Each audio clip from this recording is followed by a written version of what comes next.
নির্বাচনে যদি বাধাগ্রস্ত হয়, এরকম অন্তর্বর্তীকালীন সরকার যে সরকার কোন দলীয় নয়, তার অধীনে যদি আমরা একটি সুষ্ঠু নিরপেক্ষ নির্বাচন না করতে পারি, তাহলে জাতির সামনে কিন্তু আবার একটা কঠিন পরীক্ষা এসে পড়তে পারে। আমরা বলেছি বিদ্যমান রাষ্ট্র কাঠামোকে বদলে দিয়ে নতুন সংস্কারের মধ্য দিয়ে একটি নতুন রাষ্ট্র কাঠামো গঠন করা, যার ভিত্তিতে নতুন একটি রাষ্ট্র, নতুন একটি বাংলাদেশ তৈরি হবে। যে রাষ্ট্রযন্ত্র, যে রাষ্ট্র কাঠামোয় যারাই নির্বাচিত হয়ে যাবে তারা আর নতুন করে ফ্যাসিস্ট হবে না, নতুন করে হাসিনার পয়দা হবে না, এমন একটি রাষ্ট্র কাঠামো রাজনৈতিক এবং সাংবিধানিক সংস্কারের মধ্য দিয়ে তৈরি করতে হবে। অন্তর্বর্তীকালীন সরকারের প্রধান নির্বাচিত হওয়ার পরে জাতির কাছে কিন্তু সেই প্রতিশ্রুতি দিয়েছিলেন যে আমরা রাষ্ট্র ব্যবস্থার এমন সংস্কার করব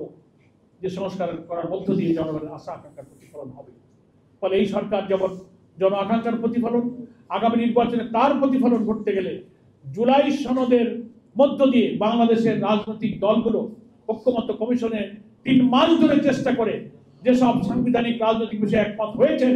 আর মেজর কিছু পলিটিক্যাল ইস্যুতে এখনো ডিফারেন্স অফ ওপিনিয়ন আছে, সেখানে একটা ঐক্যমত্য তৈরি করে আমাদের সংবিধানকে, রাষ্ট্রকে, রাজনীতিকে, ইলেকট্রাল প্রসেসকে, সিভিল অ্যাডমিনিস্ট্রেশনকে, এন্টি করাপশন কমিশনকে, সবকিছুকে এমনভাবে সাজানো দরকার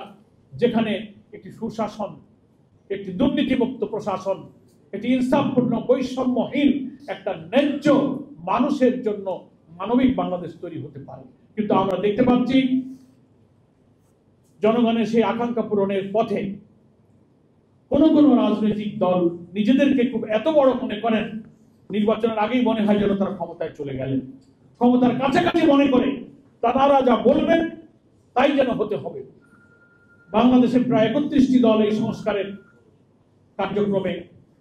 ঐক্যমত্য কমিশনের সহযোগিতা করছেন। 25-26টি দলের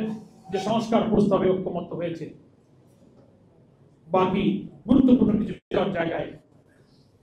কিছু দলের আপত্তির কারণে এই প্রচেষ্টা এখনো সফলতার মুখ দেখতে পাচ্ছে।